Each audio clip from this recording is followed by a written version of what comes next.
Hello everyone. आज हम supplementary reader का chapter number 3 the shepherd's treasures पढ़ेंगे।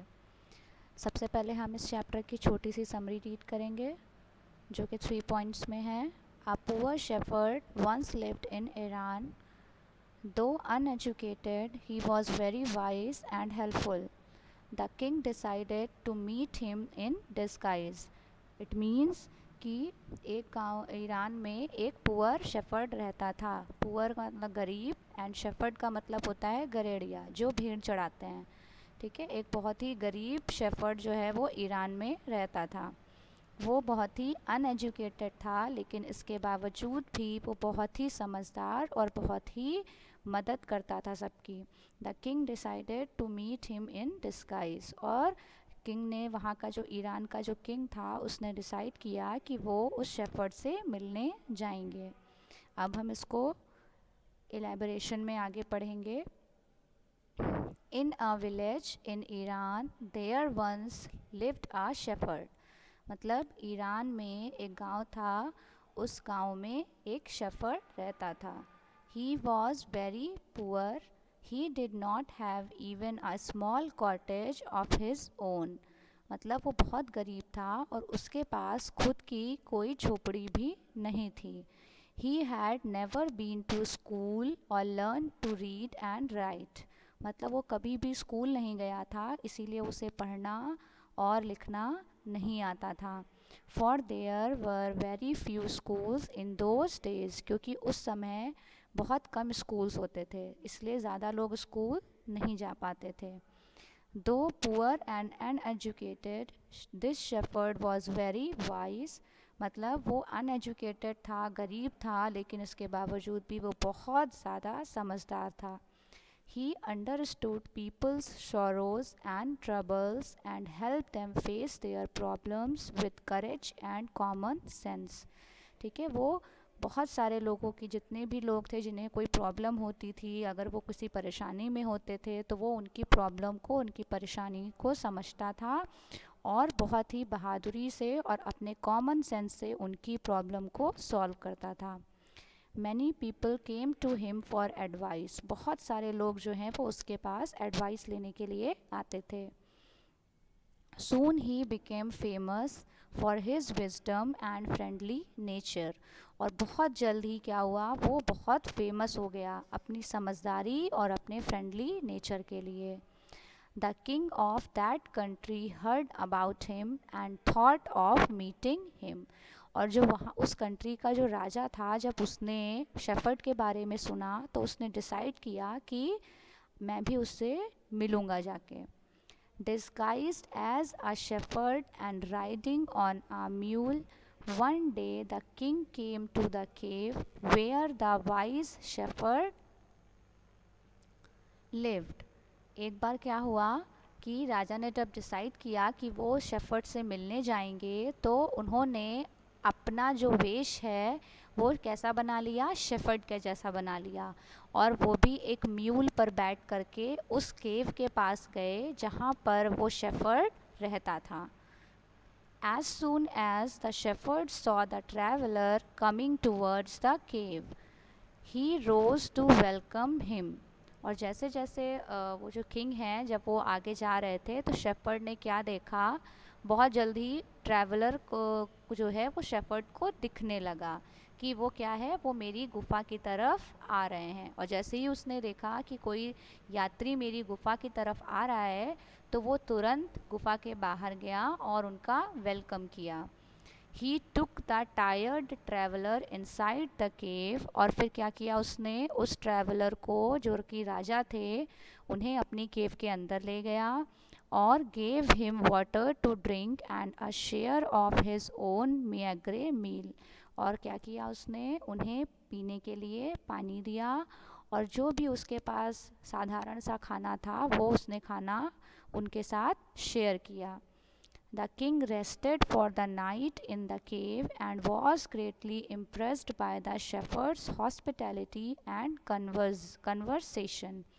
ठीक है, और जब राजा जो हैं वो रात भर उसके साथ में वहाँ गुफा में रहे, वहाँ पे उन्होंने रेस्ट किया और जो उसकी हॉस्पिटैलिटी का मतलब होता है कि जो उसने सेवा करी थी, उस सेवा से जो राजा हैं वो बहुत खुश हुए, और जो भी उसने समझदारी की बातें करी थी उससे भी वो बहुत खुश हुए। अब हम आगे के पैरा में क्या पढ़ेंगे, पहले हम इसको शॉर्ट में समझ लेते हैं। The shepherd was The shepherd was able to make out that his visitor was none other than the king. मतलब शेफर्ड बाद में समझ गया कि जो ये विजिटर, जो ट्रैवलर उसके पास आया है, वो कोई और नहीं, वो कौन है, राजा है।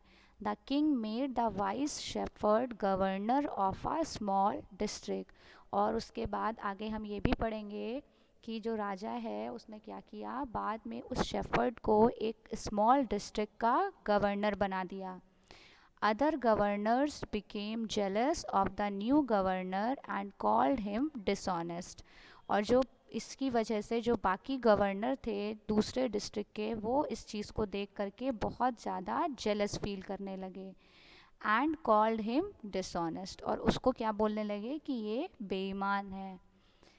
अब हम इसको इलेबोरेशन में पढ़ेंगे। Though still tired, the king decided to depart the next morning. He said, "Many thanks for your kindness to a poor traveler. I have a long way to go. Permit me to leave." मतलब राजा जो है वो अभी भी बहुत थके हुए थे, लेकिन उन्होंने डिसाइड किया कि नेक्स्ट मॉर्निंग मैं यहाँ से चला जाऊँगा। और उन्होंने बोला कि तुम्हारी जो सेवा है उसके लिए बहुत बहुत थैंक यू, और मुझे बहुत दूर जाना है, तो प्लीज़ मुझे जाने की परमिशन दे दो। Looking straight into the eyes of his guest the shepherd replied. और फिर जब राजा ने शेफर्ड से ये बोला, तो शेफर्ड ने अपने गेस्ट की आंखों में स्ट्रेट देख करके बोला, thank you your majesty for paying me the compliment of a visit. और उसने बोला कि आपका बहुत बहुत शुक्रिया कि आपने मेरी जो काइंडनेस है, जो सेवा है, उसके लिए मुझे कॉम्प्लीमेंट दिया, और मैं बहुत ही खुश हूँ कि आप मेरे यहाँ आए। The king was astonished as well as pleased.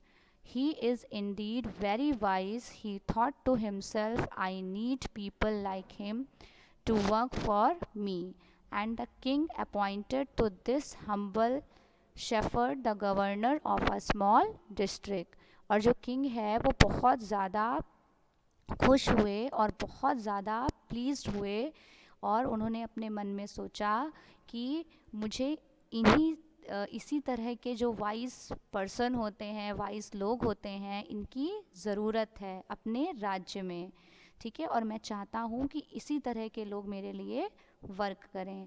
फिर किंग ने क्या किया, उस शेफर्ड को एक स्मॉल डिस्ट्रिक्ट का गवर्नर अपॉइंट कर दिया। Although he rose to power and dignity, the shepherd remained as humble as ever. अब उसके पास बहुत सारी पावर आ गई थी, बहुत सारा सम्मान आ गया था, लेकिन तब भी वो जो शेफर्ड था वो बिल्कुल वैसा ही था हम्बल जैसा वो पहले था। मतलब उसके अंदर कोई भी घमंड या कोई भी एरोगेंस नहीं आया। People loved and honored him for his wisdom, sympathy and goodness. और जो लोग थे वो उसको बहुत ज़्यादा आदर दे रहे थे, उसकी सिंपैथी के लिए, गुडनेस के लिए और विजडम के लिए, ठीक है। He was kind and just to one and all. और वो हर एक के लिए उतना ही काइंड था। His fame as a fair and wise governor soon spread throughout the country. और धीरे धीरे उसकी जो ये वाइजनेस थी, जो इसकी फेयरनेस थी, वो पूरे कंट्री में फैलती चली गई। Now the governor of other provinces grew terribly jealous. अब जो है, जो अदर प्रोविंसेस के गवर्नर थे वो बहुत बुरी तरह से उससे जलने लगे, ठीक है, और वो लोग आपस में बात करने लगे कि हम इसकी बुराई करते हैं राजा से, ताकि इसकी जो अच्छाई है वो कम हो जाए। उन्होंने बोला, they said he is very dishonest and keeps for himself part of the money that he collects as tax from the people. और उन्होंने क्या बोला कि ये बहुत ही बेईमान आदमी है और ये क्या करता है, जो हम लोगों से टैक्स इकट्ठा। Why did he always carry with him? They added an iron chest. और मतलब वो अपने साथ एक आयरन चेस्ट हमेशा क्यों रखता है? इसका मतलब उस आयरन चेस्ट का मतलब है कि एक उसके पास लोहे का एक बक्सा होता है, वो हमेशा अपने साथ उस बक्से को रखता है। ठीक है, तो इन लोगों को लगता है कि इसके पास ये बक्सा हमेशा रहता है, तो ज़रूर इसमें ये अब पैसा जो है गलत तरीके से छुपा छुपा करके रखता है। Perhaps he carried in it the treasure that he had secretly collected. ठीक है, जो इसने सीक्रेटली पैसा सब कलेक्ट करके रखा हुआ है वो इसी में ये रखता है, सारा खजाना जो है वो इसी बॉक्स में रखता है। After all they said mockingly he was an ordinary shepherd and could behave no better। मतलब आफ्टर ऑल वो कौन है, एक शेफर्ड है, तो वो अच्छा बिहेव कैसे कर सकता है, उसकी जो फितरत है वो वैसी ही होगी। ठीक है, अब हम आगे पढ़ेंगे कि आगे क्या हुआ। The new governor was called to the palace, और जो न्यू गवर्नर है उसको पैलेस बुलाया जाएगा। He was order to explain why he always carried an iron chest, और उसको ये बताना पड़ेगा कि वो आयरन चेस्ट अपने साथ क्यों लेकर के घूम रहा है। The chest contained no gold or silver, और आगे बाद में पता चलेगा कि जो चेस्ट है उसमें कोई भी सोना चांदी नहीं होता है, तो उसमें क्या होता है अब ये हम आगे समझेंगे। At first the king did not pay attention to these reports. पहले तो जब जो गवर्नर हैं वो, जब बाकी गवर्नर जब इस तरह की बातें बोल रहे होते हैं तो पहले तो जो राजा है वो बिलीव नहीं करता है।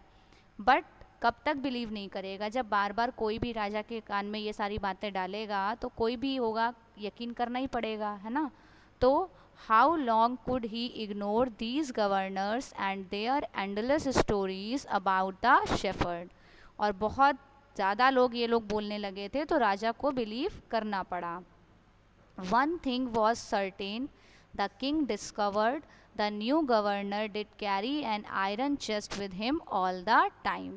So, one day the new governor was summoned to the palace. He came riding on his camel, and to everyone's delight, the famous iron chest was there, fastened securely behind him on the camel's back. और जब next day, एक दिन जो है, governor ने shepherd को बुलाया, यानी उस गवर्नर को बुलाया, उसके बाद, और वो कैसे आया था, वो कैमल पे आया था, और कैमल पे जब वो बैठा था तो वो आयरन चेस्ट भी उसके साथ बैक साइड पे रखा हुआ था। और जैसे ही राजा ने ये देखा तो राजा बहुत गुस्सा हुए कि ये लोग तो सच बोल रहे थे, इसके पास आयरन चेस्ट रखा हुआ है। तो उन्होंने बहुत ही गर्जन आवाज़ में पूछा, Y do you always carry that iron chest with you, what does it contain. और उन्होंने बोला कि तुम ये आयरन चेस्ट अपने साथ क्यों रखे हुए हो, इसमें क्या रखा है तुमने।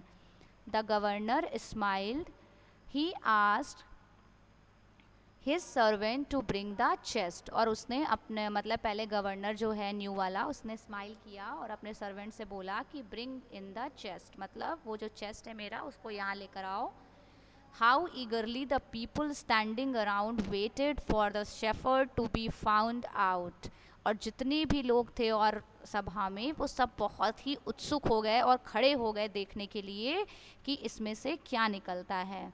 But how great was their astonishment and even of the king himself. लेकिन सभी लोग देख करके बहुत ही आश्चर्यचकित हो गए और राजा को भी बहुत ज़्यादा अचंभा हुआ। When the chest was opened, no gold or silver or jewels, but an old blanket was all that came out। और जैसे ही आयरन चेस्ट को खोला गया, उसमें से ना ही तो चांदी निकला, ना ही सोना निकला, ना ही जेवरात निकले। क्या निकला? एक ओल्ड ब्लैंकेट निकला। Holding it up proudly the shepherd said, और उसको बहुत ही गर्व से शेफर्ड ने होल्ड किया हुआ था और बोला, this my dear master is my only treasure. और बोला कि मालिक, ये जो है ये मेरी एक इकलौती दौलत है। I always carry it with me, और मैं इसे हमेशा अपने साथ रखता हूँ। But why do you carry such an ordinary blanket with you? Surely you are the governor of a district. तो राजा बोलता है कि तुम अब एक गवर्नर हो डिस्ट्रिक्ट के, तो तुम ये ऑर्डनरी ब्लैंकेट अपने साथ क्यों कैरी करके चलते हो? To which the shepherd replied with quiet dignity, और फिर शेफर्ड ने बहुत ही डिग्निटी से उसका आंसर दिया, this blanket is my oldest friend, it will still protected me if at any time your majesty should wish to take away my new cloaks. मतलब कि ये मेरा सबसे पुराना दोस्त है और ये हमेशा मेरी प्रोटेक्शन करता है, हमेशा मेरी मदद करेगा इन केस अगर आपने अपने द्वारा दी गई सारी की सारी फैसिलिटीज़ मुझसे छीन ली। पर जो मेरा ये ऑर्डनरी ब्लैंकेट है ये हमेशा मेरे साथ रहेगा और मेरा साथ देगा। How pleased the king was and how embarrassed the jealous governors became to hear the wise man's reply। और जो किंग थे वो भी बहुत शर्मिंदा हुए और जो जेलस गवर्नर्स थे वो भी बहुत ज़्यादा शर्मिंदा हुए जब वाइज मैन ने ये रिप्लाई किया। Now they knew that the shepherd was indeed the humblest and the wisest man in the land। अब वो जान गए थे कि जो शेफर्ड है वो पूरे लैंड पे सबसे हम्बलेस्ट और वाइजेस्ट मैन है। The king made him the governor of much bigger district that very day. और फिर राजा ने उसी दिन उस गवर्नर को और भी बड़े डिस्ट्रिक्ट का गवर्नर बना दिया। So children, this is the story the shepherd treasure. Thank you.